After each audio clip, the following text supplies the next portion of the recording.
आदर्श गावात हंडाभर पाणी मिळेना, खडतर प्रवास, प्रशासनाला पाजर फुटेना, गावकरी लक्ष देईना।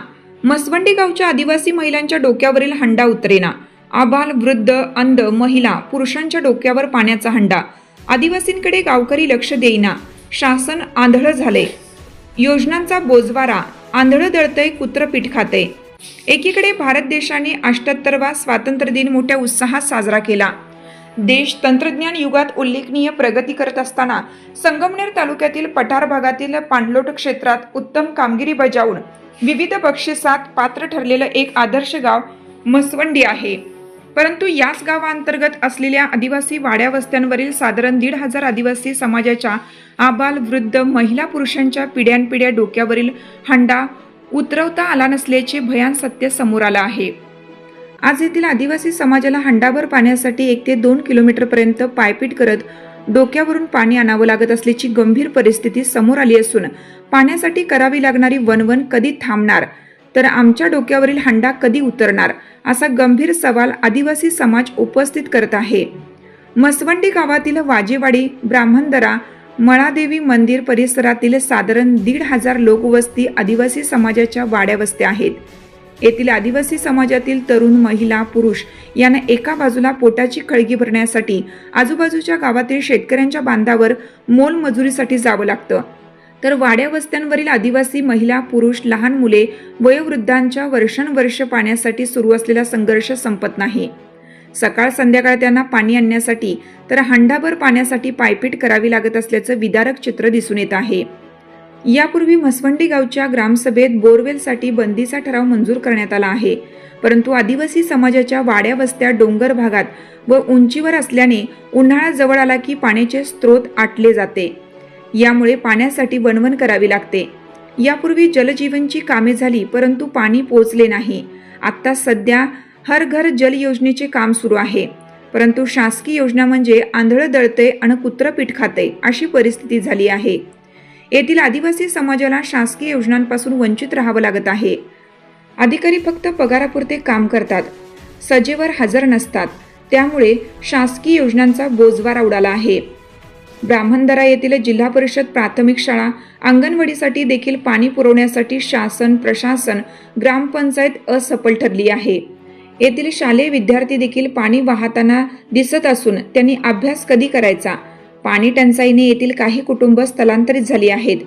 येथील अंध महिला देखील पाण्यासाठी वणवण करत आहेत।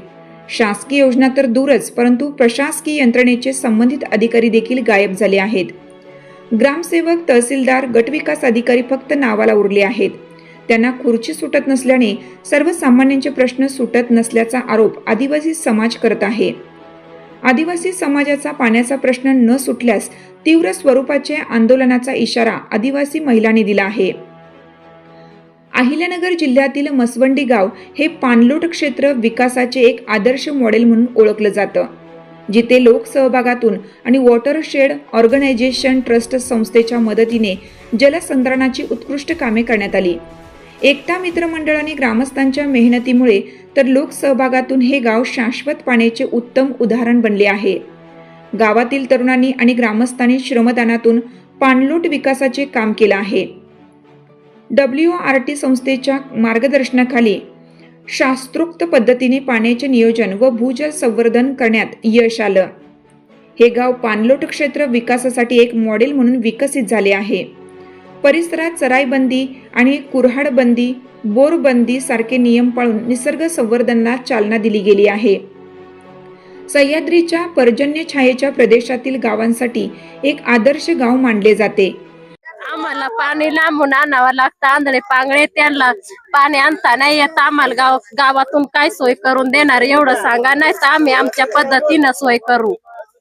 एवढे दिवस झाले तरी पण पाण्याची सोय नाही। म्हातारे माणसं पाणी वाहते, त्यांना आंधळे पांगळे अपंग माणसं ते सुद्धा पाणी इथून नेते। इथून कसं पाणी नेणार ते? त्यांना चालायला त्यांना खूप प्रॉब्लेम होतोय। 25-26 वर्ष झाले तरी अजून ह्या वाडीत पाण्याची सुविधा नाहीये। बायांना कामावरती जावं लागतं, कसे जाणार ते कामावरती? पाणी वाढायचं, सकाळी इथपर्यंत एवढं लांब यायचं, एवढं लांबून पाणी घेऊन जायचं, परत मजुरीला जाते माणसं। काय करणार माणसं? हे म्हातारे माणसं हे सगळे काय करणार बरं? लहान मुलांना घेऊन इथं पाण्याला येते, काय करायचं आम्ही? आमच्या पाण्याची काहीतरी सोय झाली पाहिजे। तुमचं काय शिक्षण झालं? MBA. MBA झालं. तरी सुद्धा आम्हाला इथून पाणी न्यायला लागतं. पाण्याची काही सुविधा नाहीये इथं. काय गाव इथलं वाडीचं काय नाव तुमचं? मसवंडी वाजेवाडी. मसवंडीच्या गावातले वाजेवाडी. हा, मसवंडी गाव आहे आणि वाजेवाडी. अजून कोणती वाडी इकडे? ब्राह्मणदारा, हं. पेंडवळा, जुना गावठाण, बरेच गाव आहेत, ते सगळे पाण्यापासून वंचित आहे. तर तुमचं मसवंडी गावाकडे तर आदर्श गाव म्हणून पाहिलं जात आहे. आणि गाव फक्त गावाची सुविधा करतो, वाड्या आणि वस्तींची काही सुविधा करीत नाही. जे काही सुविधा आहे त्यांना ते फक्त गावात येते. गाव फक्त गावचं सगळं काय करतं विकास, आणि वाड्या वस्तीचा काहीच विकास झालेला नाहीये. गावातली जी ग्रामपंचायत बॉडी आहे, सरपंच आहे, सदस्य आहे, उपसरपंच आहे, किंवा तुमचे ग्रामसेवक वगैरे जे शासकीय कर्मचारी आहे, तुमच्याकडे लक्ष देत नाही का? ह्या प्रश्नाकडे लक्ष देत नाहीत का? नाही देत. आता 3-4 वर्ष झाले तेव्हापासून गावात जाते, दरवर्षी जातात गावात. गावकरी फक्त म्हणते करतो सोय, काहीच सोय करीत नाही. एवढे दिवस झाले दरवर्षी जाते, प्रत्येक वर्षी उन्हाळा आला ना गावात जाते. सरपंच कुणीच काहीच लक्ष देत नाही, काहीच म्हणते नाही.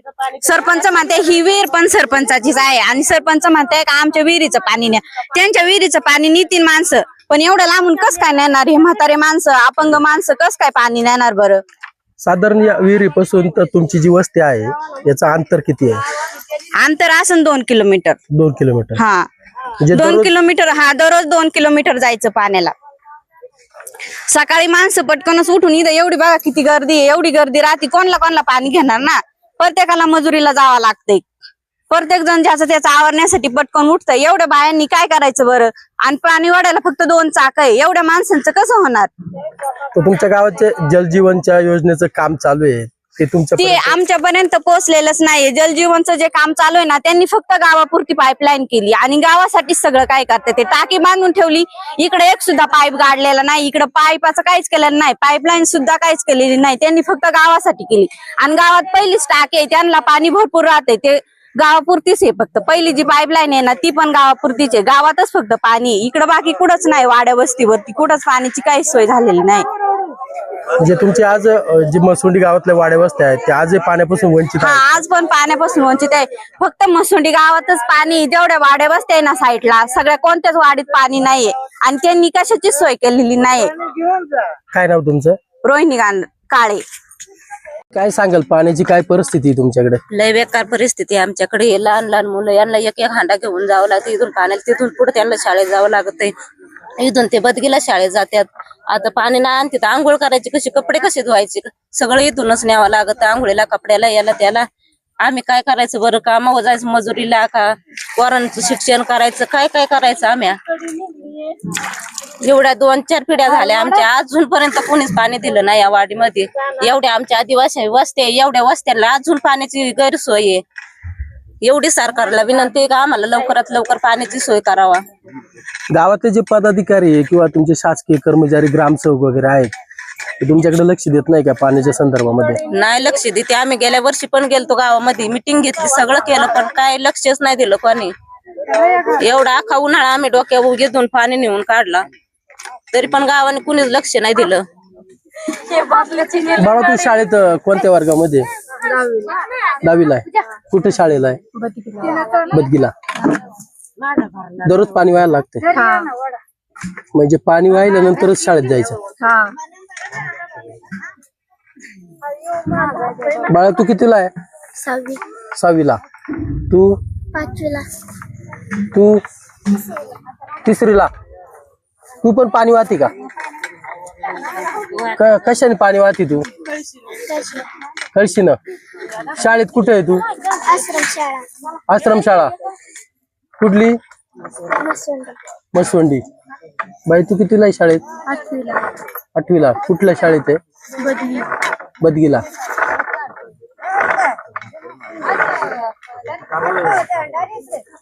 आता काय मागणी कराल तुम्ही शासनाकडे? आम्ही शासनाकडे एवढीच मागणी करतो, आमची दुसरी कसलीच मागणी नाही. आम्हाला पाण्याची सोय लवकरात लवकर करावी. बाकीचा कुटुंबाचा उदरनिर्वाह वगैरे कसं चालतो? म्हणजे रोजंदारीचा काय विषय? एवढे रोजंदारीच करतात. कामाला वगैरे कुठे जायला लागते? कामाला बेलापूर, बदगी, इकडं बोटा असं जातो गाड्यांमध्ये. कुठं काही पिंपरी जिकडं लागेल तिकडं करावं लागतं. त्याच्यामुळे मग लवकर उठावं लागतं. पोरांचं उरकून द्यावं लागतं, शाळेचं पाण्याचं उरकावं लागतं, सगळ्यांचं उरकावं लागतं. तिथून पुढे आम्हाला कामाला जावं लागतं. काही दिवस नाही आवरल्यावर घरीच राहावं लागतंय. आणि मग असं झाल्यावर आम्ही पोट कशी भरायची. लय लांब कामाला जावं लागतं म्हणून आम्ही पाण्यासाठी लवकर उठतो. पहाटे 5 वाजता उठून विहिरीवरती लाईन लागते आणि मग तिथून पुढं स्वयंपाक करायचा, सगळं आवरायचं, धुणं पाणी आवरायचं आणि मग कामाला जायचं. ते पण साधं जवळ नाही जायचं, डायरेक्ट नारायणगाव गाठवायचं. संध्याकाळी 9 वाजता इथं यायचं, स्वयंपाक करायचा, मग तिथून पुढं खायचं, झोपायचं, उठायचं लवकर. परत मग कधी उठायचं हा विचार चालू असतो डोक्यामध्ये. मग माणसाने कसं जगायचं. पाण्याचं काय शासनाकडे काय मागणी कराल? आमची शासनाकडे एवढीच मागणी आहे की आम्हाला पाण्याची सोय करून द्यावी. एवढीच मागणी आम्हाला, दुसरं काही नकोय. गाव तुमच्या या प्रश्नाकडे लक्ष देत नाहीत का? गाव आमच्याकडे लक्ष देत नाही आणि आम्ही काय बोलतो त्याच्याकडे सुद्धा लक्ष देत नाही. काय नाव तुमचं? उज्ज्वला शरद दुधवडे. तोपर्यंत गावात कोणलंच पाणी नाही. एवढे नळ मोडून टाकणार आम्ही एवढे नळ मोडून टाकणार. मग आम्हाला पाणी नाही दिल्यावर एवढे नळ मोडणार आणि तुम्हाला पाण्याला इथं बोलवणार. पण त्याने आम्हाला पुढची तरी परवानगी द्यावा अशी आमची विनंती आहे त्यांना. बोर मारून देत नाही का तुम्हाला? बोर मारून नाही देते आम्हाला. म्हणजे बोर तुम्ही तुमच्या पैशातून खर्च करणार होते का आमच्या त्याचं? पैशातूनच स्वतः घेणार तरी आम्हाला परवानगी नाही गावामधून. बोर का नाही मारून देत ते? काय असेल ते गावचं आहे त्याच्यामुळे आता त्यांनाच माहिती गावामध्ये काय चाललंय. पण मग हे पाणलोट क्षेत्र मग पाणी मागाय गेल्यावर ते म्हणतात पाणलोट क्षेत्र आहे, तुम्हाला कुठून पाणी असं बोलतात गावामध्ये. मी स्वतः कानाने ऐकलंय. असं किती दिवस चालणार? आता पिढ्या गेल्या तरी पाणी नाही आम्हाला प्यायला. आता अजून कामाला जायचं, तिथून येऊन पाणी त्यांच्या डोक्यावर हांडे द्यायचे, आम्हालाच नाही जमत. पण आता काय करायचं? त्यांच्या तोंडाक बघून आम्हाला लय वाटत. पण आता काय करायचं? उरकतच नाही एवढं. पोटाचंही बघायचं, पोरांचंही बघायचं, कोणाचं बघायचं आम्ही. आणि गाव तर आमच्याकडे लक्ष देत नाही. पाणी वाव ऐकायचं एकान सुद्धा तब्येत. नाव दुधवडे अशोक छगन.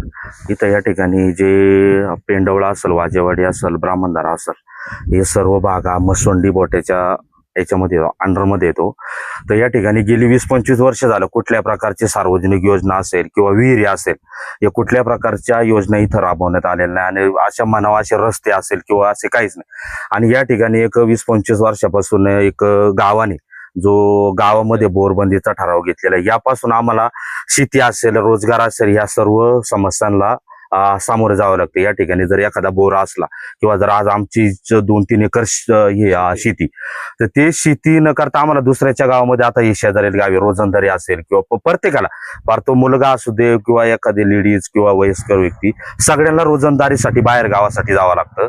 या ठिकाणी आमचं फक्त मागणी एवढीच आहे का जो बोरबंदीचा जो ठराव आहे तो बोरबंदीचा ठराव रद्द करून आम्हाला बोर तो ठराव चालू करावा, म्हणजे जेणेकरून तो बोर घेण्यासाठी चालू करावा अशी आमची मागणी.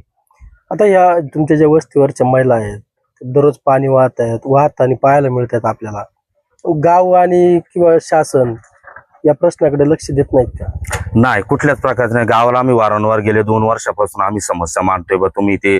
आणि या ठिकाणी एक जुन्या पद्धतीने एक याची पाणी पिण्याच्या सोयी करण्यासाठी एक टाकी बिकी ते सगळं बांधलेलं आहे, पण तो गावच्या दृष्टीने ते बोगस झालेलं आहे. त्यामुळे ते पूर्णतः होते हो ते पाणी काय ते येत नाही. असं ती ग्रामपंचायत नोंदच केली नाही. ते एक इथं म्हणून 2 व्यक्ती त्यांच्या नावाने खोदली. त्यांनी काय 100चा स्टॅम्प केला, त्याच्यावर लिहून घेतलं. 10 वर्षांनी ते म्हणले आमची हक्क आहे, याच्यावर आम्ही तुम्हाला पाणी देणार नाही. ती पण बंद केली. त्याच्यानंतर आम्ही एक खर्चाने एवढ्या वस्तीने एक 10 फुटाचा खड्डा घेतला. तो पण 3 वर्ष वापरला. तिथलं एक जाधव म्हणून स्थानिक व्यक्ती, तो मला हिमाय जागेत आहे, त्यांनी 2-3 वर्ष वापरून दिलं. कोण बॉटरीचे केबल तोडतं, कोण बॉटरी चोरून नेतं किंवा जाळून टाकतं. त्याच्यानंतर तुम्हाला ही माझी विहीर आहे आणि मी तुम्हाला पाणी नाही देणार, तुम्ही कुठून ह्या डोक्या व्हा, काही करा. त्याच्यामुळे आमची मंडळी पूर्ण 1-2 किलोमीटर पाणी वाहते आणि त्यांना कामावर जायला म्हणजे उशीर होतो याच्या माग हे ना आदिवासी मंडळ खूप मागे राहिलेले.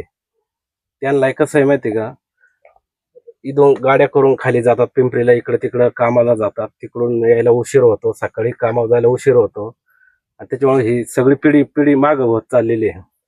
आमचं काय म्हणणे, आता हे पोरं सुशिक्षित आहे, आम्ही जर हा उठाव केलाय पण त्याला आता हे झालं पाहिजे, म्हणजे सरकारने न्याय दिला पाहिजे.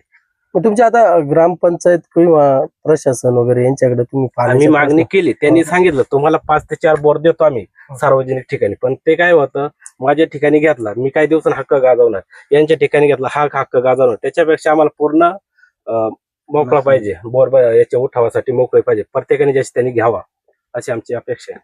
म्हणजे बोरबंदीचा जो ठराव घेतलेला आहे तो रद्द करण्यात यावा अशी तुमची मागणी? तो ठराव ते म्हणतात 1982 ला घेतला, 84 ला घेतला, तो काय आम्हाला माहित नाही. आमच्या आजोबा पंजोबांची नाव वरतीले जे लोकांना माहिती नाही, त्यांची नावं नाही, आम्हाला जे चेक करायचं ते आम्हाला दाखवत नाही का तो ठराव 82चा का 84चा. तो म्हणतात आम्हाला आमच्या आदिवासी मंडळाची नाव दाखवा, त्याच्यात आम्हाला बघू द्या, आमची तुम्ही विचारपूस केली नाही, तुम्ही तुमच्या गावानिमित्त गावानीच घेतला का कशा कोणी घेतला हे आम्हाला माहित नाही, ते आम्हाला दाखवा. त्याच्यावर जर ठराव असेल तो आम्हाला नामंजूर आहे आणि आम्हाला जर आता दाखवला. तुमचं मसवंडी गाव म्हणजे एक आदर्श गाव म्हणून या गावाकडे पाहिलं जातं. पाणलोट क्षेत्रात ते आदर्श गाव आदर्श गाव फक्त नावापुरतच आहे. आदिवासी समाजावर यांनी सरसर अन्याय केला. तर आमचे मुलं आता समजा मुलांना आई म्हणते 1 हांडा भरून आणा, मग ते मुलांनी पहिलं पाणी 1 हांडा भरून आणायचं, मग शाळेत जायचं. त्याच्यापासून मग मुलं वंचित राहिली शिक्षणापासून, अभ्यासाला वेळ मिळत नाही. आणि मग समजा आम्ही आता मग दुसऱ्याच्या गावात आमची शेती असून यांनी जर बोर घ्यायला परवानगी दिली तर आम्ही आमची शेतीत आम्ही म्हणतोय 1 एकरच्या ऐवजी अर्धा एकर आमचं स्वतःचं पिकन, मग हे आम्हाला स्वतः रोजगार उपलब्ध होईल. दुसऱ्याच्या गावात जाऊन दुसऱ्याच्या बांधावर जाऊन आपल्याला पोट भरायची गरज लागणार नाही. आणि थोडा मग पाणी पिण्याचाही सोय होईल, मुलांना अभ्यासाला वेळ मिळेल, मग इथून पुढची पिढी कमीत कमी शिक्षणात थोडी त्यांनाही वेळ मिळत जाईल ना, शिकतील, हुशार होतील, पुढे जातील. आणि गाव डायरेक्ट आम्ही म्हटलं बा आम्ही आमच्या खर्चाने बोरवेर घेतो, गाव डायरेक्ट आम्हाला कारवाईची भाषा, त्याच्यावर तुम्हाला गुन्हे दाखल करून कारवाई करू.